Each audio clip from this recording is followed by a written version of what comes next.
மசாலாவை அம்மியில அரைச்சு அப்படியே தூக்கி எண்ணெயில போட்டு பொரிச்சு நம்ம அம்மா வறுத்தா ஒரு 100 வீட்டுக்கு மணக்கும் பாரு.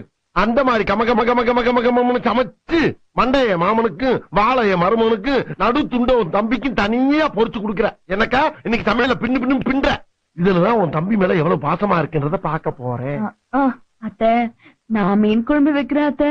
கொஞ்சம் இருந்தா வந்துடுறேன். எங்கடா போற? மீனை வாங்கின வேட்டை கொடுத்துட்டு பக்கத்து தேட்டர்ல என் தலைவர் எம்ஜிஆர் படம் போட்டுருக்கேன், பாத்து காலைல வரந்தாயி. டேய் என்ன சித்தப்பா, நான் மீன் குழம்பு ரொம்ப நல்லா வைப்பேன். நீ நல்லா வைப்பேன்னு என்ன கேரண்டி? நான் கேரண்டிடா, அவர் சமைக்கும் போது நான் கூட தானே இருக்கேன். நம்பலாமா? நம்பலாம். சரிதா வச்சு கொடுத்தா நீயே வாங்கிக்கோ. அக்கா போயிட்டு ஒரு 5 நிமிஷத்துல வந்துருவா.